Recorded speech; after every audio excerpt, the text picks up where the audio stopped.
1648 में किला मुबारक यानी लाल किले का उद्घाटन हुआ। 9 सालों की मेहनत, कारीगरी और इंतजार का हासिल था ये किला। 2 धुरियां किले को 3 भागों में विभाजित करती थी, जनता, मर्दाना और जनाना। रंग महल से होते हुए बाजारों के मध्य से बाहर चांदनी चौक की ओर जाती हुई पूर्वी पश्चिमी धुरी जनाने को मर्दाने से अलग करती थी। उत्तरी दक्षिणी धुरी और पूर्वी पश्चिमी धुरी दीवान आम में एक दूसरे को परस्पर विभाजित करती थी। उत्तरी दक्षिणी धुरी शाही भवनों को सार्वजनिक स्थानों से अलग भी करती थी। कहा जाता है कि किले में शाही घराने के लिए कई बाजार थे।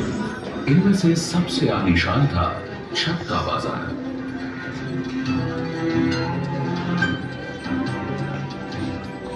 छत्ता बाजार से बाहर निकलते ही आंगन के परे किले का शासकीय प्रवेश द्वार यानी कि नौबत खाना था।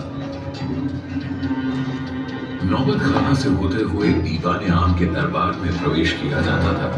यह वह दरबार था जहां प्रजा शहंशाह से मिल सकती थी।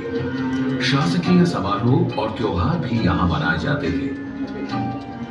दीवान आम से आगे किले के सभी हिस्सों में शाही परिवार के अलावा किसी का भी प्रवेश वर्जित था। बाग, प्रशासनिक भवन, निवास और मनोरंजन के कक्ष, इन सब में शाही घराने के ही लोग जा सकते थे। दीवान आम के ठीक पीछे रंग महल था।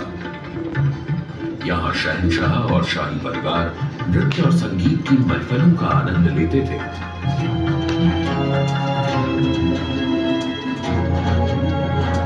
रंग महल के बाईं ओर खास महल था जो बादशाह के निजी आराम और मुलाकात का महल था।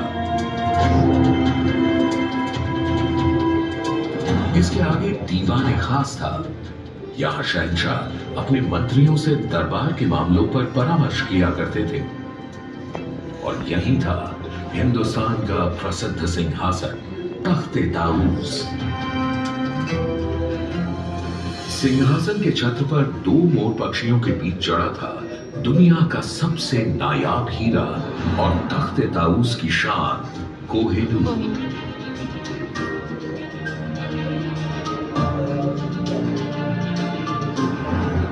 बादशाह के निवास के बगल में खूबसूरत हमाम था जो खास शाही परिवार के आदमियों के लिए था। पूरे लाल किले के खूबसूरत भवनों में और साथ ही हयात बख्श बाग,